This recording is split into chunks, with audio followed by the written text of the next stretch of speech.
Hi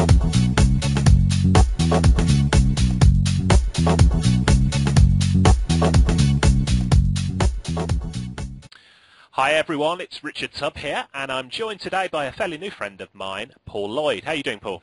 I'm very good. Good. Now, Paul is a very experienced business development manager and a team builder with a pretty impressive CV. Paul has led large sales teams at Fujitsu, Specialist Computer Centres, Nexus, ICL, and many, many more recognisable names within the IT industry, as well as a number of US startups. And amongst his achievements, Paul helped grow one security vendor's UK business by 25%. He's managed multidiscipline teams of over 100 people, and he now runs Treemount, a tactical marketing and lead production business. In short, Paul is one of the most experienced sales professionals you're ever likely to meet. So, Paul, thanks for joining us today. That's okay.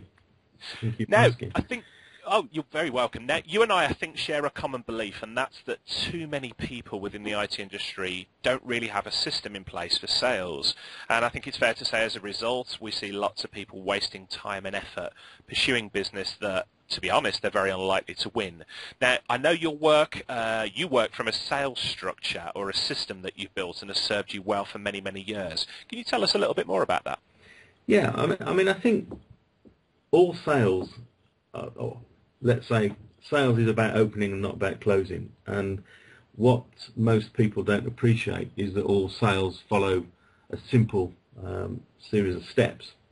And I think, you know, what tends to happen a lot of the time is that they spend lots of money on sales training, which is all about clever questioning techniques, without really understanding that, you know, as I say, it's a series of steps. So in terms of the way that I approach it, then, you know, I have seven simple steps. I have an inquiry, whereby people get in touch with you, contact you via your website.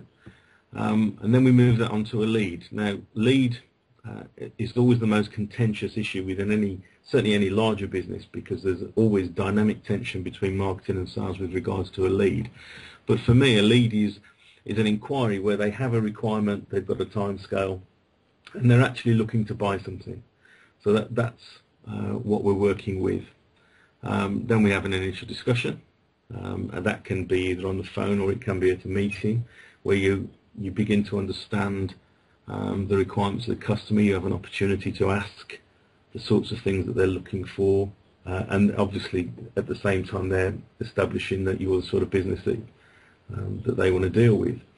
And at the end of each stage, it's important to stop and ask if they've got all the information they need. If you carry on with this, are you the sort of organisation that they're prepared to deal with? Because all too often you're just wasting time chasing things that where you're being not so much led astray, but if you don't ask questions and you don't get definite answers, then there's that, you know, you can start to assume things. So we have our initial discussion. We ask them if we're the sort of business that they'd like to do business with. We ask them their timescales. We reaffirm those, and then we can go away and we can analyse their needs. So the big question there is, can we actually satisfy what it is that they're looking for? Now, invariably, there's some selling involved in that, but in absolute terms, if you cannot do it, then the best thing to do is to go back to them and say, thank you very much for your time, but on this occasion that we can't do it. Don't chase things where you don't believe you can do it. If you believe you can, again, reaffirm timescales, and then you can move on to the presentation. Now, that presentation could be nothing more complicated than a quotation, or it may be a full board level presentation. But what you're there doing is you're presenting what you believe to be the solution against their requirements. So you've understood what their requirements are, you've got that clear understanding, and then you can make your presentation apply to them. At the end of that, again, what you want to be doing is you want to be asking, are they happy with that? Are there areas that you've missed?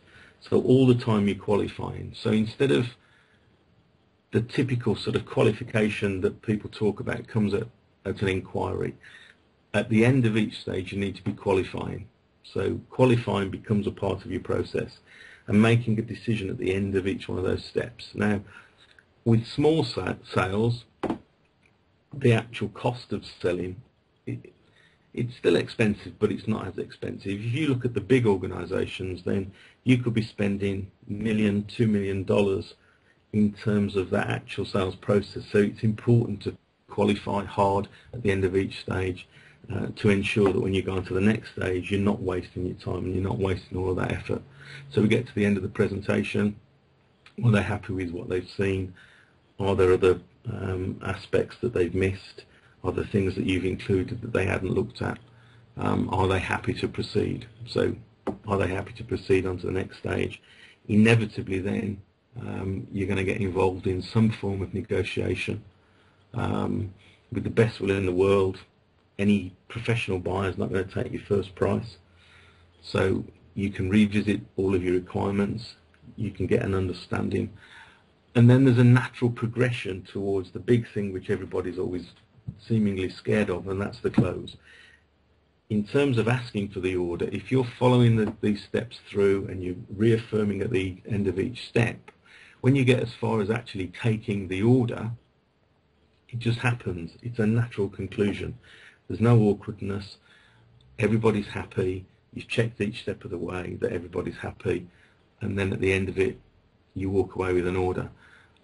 And by the nature of the fact that you're taking people out at each stage, you find that you're far more successful. So, when you get to the negotiate stage, you should be expecting probably 3 out of 4 orders, because you've invested that time in the people who are genuinely serious about buying whatever it is that you're selling.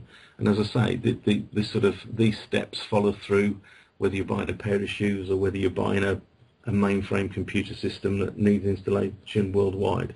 The same premise, the same structure actually applies to any sale, any purchase. I think the big difference, certainly from a forecasting perspective, where I've found it really useful over the years, is that you can't go back. And what I mean by that is that if you get to the presentation stage and then it starts to unravel, or you find that there's something that you've missed from earlier stages, or the customer starts delaying in terms of the timescale, then what I've said to people is to stop and go back to the beginning and create a new opportunity or create a new lead, and then work that one from the start again. So you don't get this concept of, you get to one stage and then you start going back through the stages, because if you've done each one of those correctly, there is no going back. What's happened is it's changed. So it's important for you to go through to the beginning and start again. And if you start to do that, you'll start to see that your ratio of closes will improve. Now, I think it's interesting because I was sitting here listening to you talk about your system there and nodding vigorously, and it all seems so simple when you put it that way. However, you and I have worked in the IT industry for a number of years, and we know that lots of MSPs, lots of IT solution providers try and miss steps out. So, for instance, they perhaps don't know the client's budget, or they don't know the timescale. They may not even be speaking to the decision maker, and as a result, then the sale breaks down. Why do you think it is, Paul, that so many people press ahead with what they feel is a potential sale without having this info to hand? I think fundamentally it's experience and training, but also sitting in the background. And certainly, and again, as I said to you, when we were talking before the call, I've been for the last few weeks visiting a lot of smaller IT resellers in the concept of their proposition and what it is that they're selling. And sales and marketing is a process, and it should be going on in the background all the time, so that you're constantly having leads generated. What people tend to do is when they don't have many leads, or they don't have many opportunities because they haven't done the first part correctly, or they're not doing it constantly, then there's a tendency to grab onto what you've got and try and make the best with it. And as a consequence, you start, and we all do, and in reality, it doesn't matter how experienced you are, there comes a time when you've got too few opportunities. So what you're trying to do is you're trying to make those opportunities work, as opposed to trying to see where you can get more from. And as I say, it doesn't matter how many times you've been around the block, as it were. There will come occasions where you sit down and you've got to be really hard with yourself, or sit with somebody that you can discuss it with, who will act as a sounding board and go, this isn't really going to happen, is it? Because there is a tendency that you sort of grab onto things and you're holding on them. But if you've got the process working in the background, and you're constantly getting inquiries, you're constantly getting leads, you understand who it is that you're actually selling to. And if you're a small MSP and NatWest Bank come to you and start talking to you about outsourcing their IT, you know you're not going to get that business. Be honest.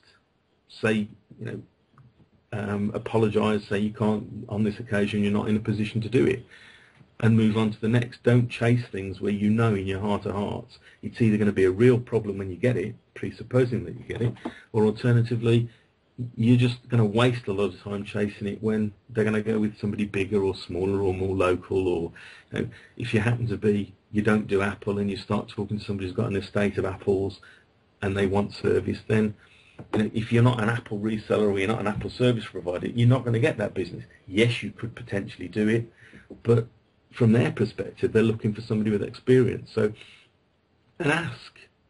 People, if somebody's not prepared to tell you when they're looking to make a decision, people get twitchy with regards to budgets, which is something I've never really understood. But in terms of the timescale, when are you looking to make this decision? When are you looking to place this order? If they're not prepared to answer it, typically they're not actually serious. So again, be honest with yourself, and walk away from the ones that you don't believe are going to happen. And you'll find that people will come back. I had a situation many years ago where I received a request for tender for a small network, and the network was, I can't remember exactly, let's say it was around about £12,000, but because of the deal that we had, it was with the NHS, the margin wasn't particularly high, and they wanted a full process in terms of an RFQ, and then a proposal, and then a presentation. And I just wrote back and said, on this occasion we're not going to bid, and these are the reasons why. We're not, the margin is so little and it's going to cost us so much to sell it, and left it at that. And then after the closing day, I got a phone call, and they'd come back to us because we'd actually been the only people that had responded. So everybody else had taken the same view, but not bothered to do anything. But because we'd gone back to them and said, on this occasion we can't do it, these are the reasons why, they actually came back and we got the order. So being honest and being upfront with people, they respect it. They understand you're selling something. There's no mystique. You can't sneak in somewhere and pretend you're not a salesman. They understand that you're selling things. You can have a sensible exchange, and at the end of that, you make a decision whether or not you want to go on to the next stage, or if you're not sure, ask some questions. And when you get the answer, take a hard and experienced view of it as to whether you should carry on. But you've only got so many hours in the day. So the more time you waste on deals that you genuinely believe in your heart of hearts aren't going to happen, then the less time you've got to spend on the ones that are. Absolutely, that makes a lot of sense. 2 points. I've been scribbling some notes while we've been talking. One, when you talk about I guess it's emotional investment that people put into to the deals that are not right for them, when I guess it's fair to say they don't have an abundance of opportunities. So when there's not that many opportunities there, people tend to emotionally invest in it a little bit more and hope, for want of a better word, that things pick up. Of course, they rarely, if ever, do. And I heard a phrase the other day which I thought, struck a chord with me. Somebody said marketing is a continuous process, not an event. And I think that makes a lot of sense, because so many small businesses that you see don't worry about the pipeline and don't worry about sales until there's nothing in the pipeline, or until they've got no sales lined up. And then, of course, it becomes very difficult to objectively go along to sales meetings thinking, it doesn't matter whether or not you win this business. People start to become very, very invested in winning that. Would you say that's the case? I think so. I think that in the same way, well, it sits behind the business, that the sales and marketing process, and it really doesn't matter how big or small the organisation is, you've got to be constantly touching people that you want to do business with. And if you're typically a technical business, then technical businesses are run by technical people. But the basics of constant touch, understanding who it is that you want to sell to, should be going on all the time. There is a natural length that a sale will take for you. Now, it may be 3 months, it may be 2 months, but nevertheless, to believe that just because you're short this month you can do it in a week, it just isn't going to happen. So if you've got the thing running in the background all the time, you can turn it up and turn it down, but you can't turn it off and turn it back on again and expect then things to be happening straight away.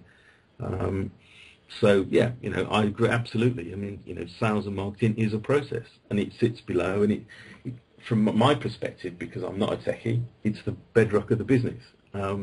It's where you're getting your constant business from, and if you think new business, then you've always got things coming through.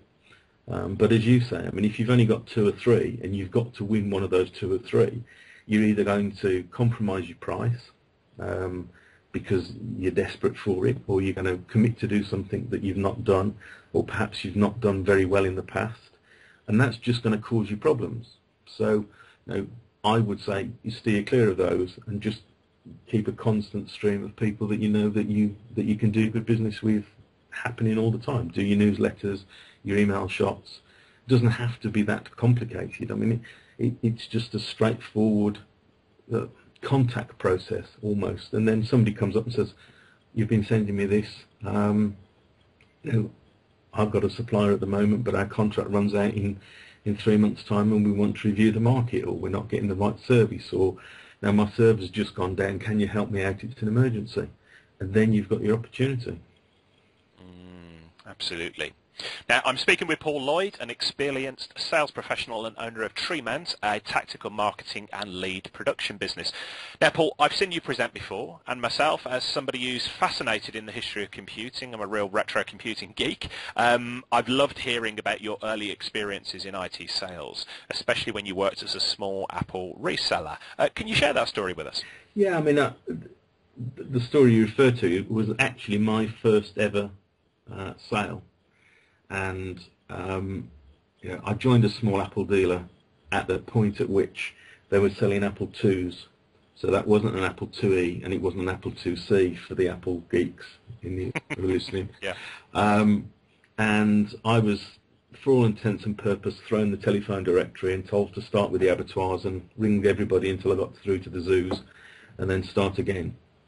I got as far as a C, and I spoke to a Coleman. And I'd had very little by way of training, but I went and made the call, got an appointment, went to see them, essentially had my initial discussion, and what he wanted a system to be able to produce his delivery notes. Now, this was a long time ago, so it was at the time when to produce a delivery note they were typing them, and he wanted something where he could produce his delivery notes and then just repeat that process, so he didn't have to keep typing each individual one. So I went away, and I'd actually done a systems analysis and a programming course, which is something I try and keep a secret most of the time, and was able to take one of the sort of rudimentary database programs that were around at that time and produce a system whereby it produced delivery notes. So I'd had my initial discussion, I'd analysed his needs, I'd come up with a solution, and I went back and I'd got my Apple II in a case and the monitor, and I carried it all in his office and set it all up, and I did him a demonstration and showed him exactly what he wanted to see. And sure enough, at the end of that meeting, he said he wanted one. And I figured that was possibly the easiest sale. Well, in fact, it wasn't necessarily the easiest sale I was ever going to make, because I obviously thought from that point they were all going to be that easy. And I walked away with an order for £3,500. And that was for an 8K Apple II with 2 128K floppy disk drives when the disks were floppy. And we did it on a lease, as it was at the time, and he got his system, and I got a commission check. and the rest, as they say, is history.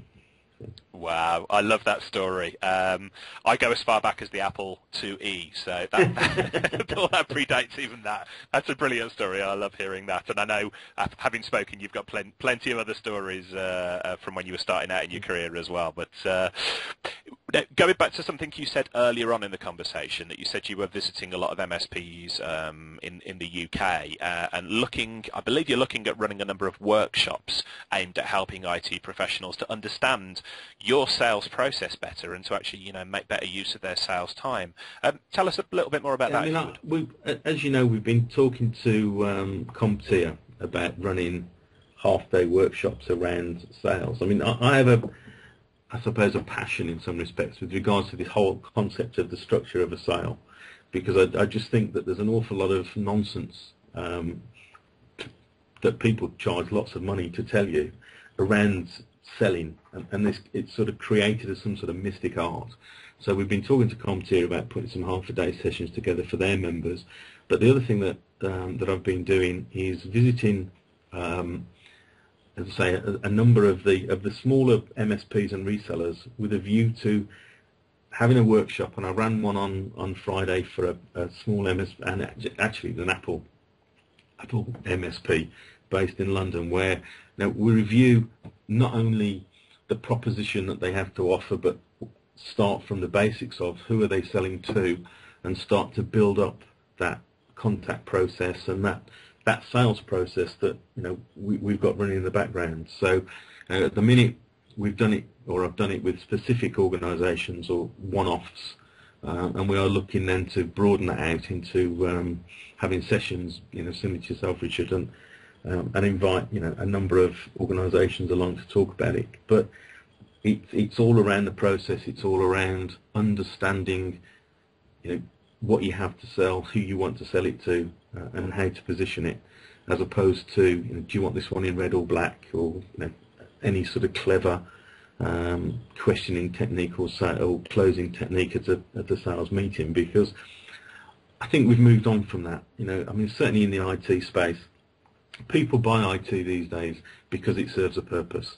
We're selling a solution. In the old days, we used to be able to sell technology because it was sexy and it was new, and people would buy it on that basis. Today, certainly in the SME space, they want to reduce costs, become more efficient, or sell more.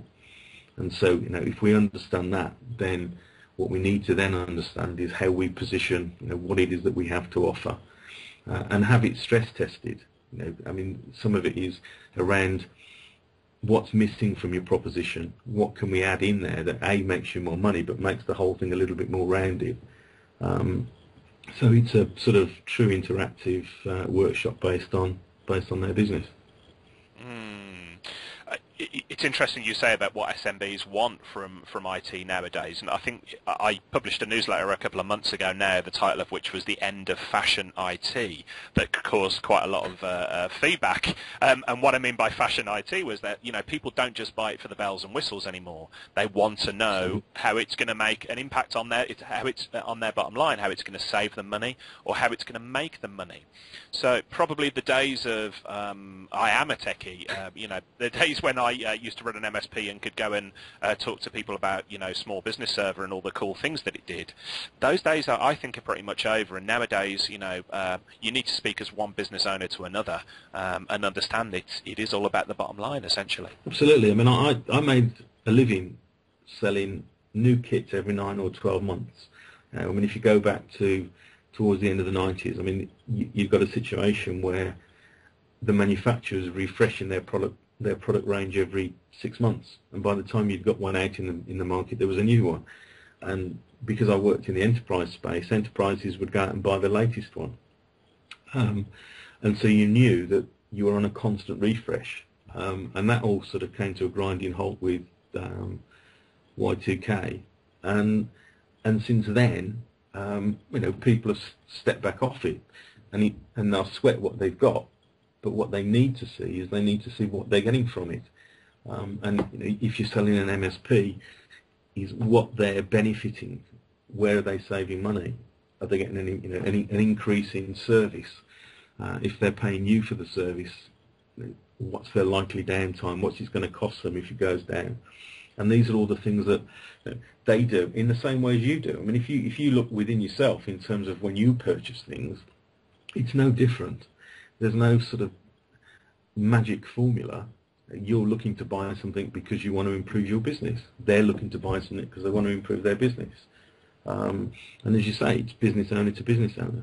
And anybody who comes in with feeds and features and feeds and speeds and all that sort of. I mean, I just believe in this day and age, it's too late. You know, we've gone that's all passed us by. It's what's in it. How's that going to improve, and what's it going to save me? What is the benefit to my business? Absolutely, absolutely.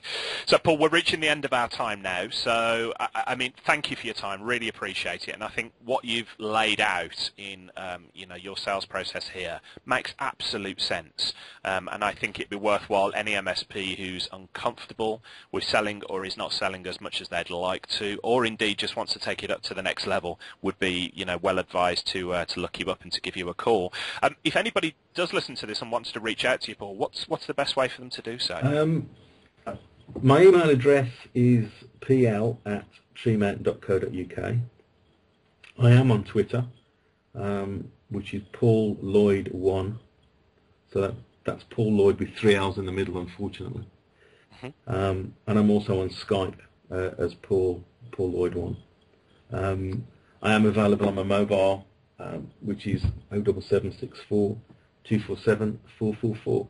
And I mean, anybody that just wants to, even if it's just to chat through an issue or a sort of sales situation they've got at the moment, then by all means give me a call, drop me an email, and I'll come back to you and see what I can do to help.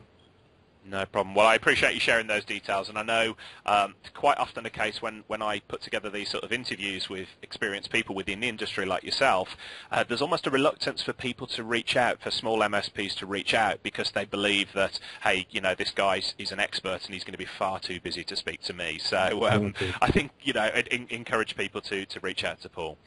Well, Paul Lloyd, thank you so much for your time today. Really appreciate it. And I'll look forward to getting together with you and talking about apples again in the future. Thanks for that, Richard.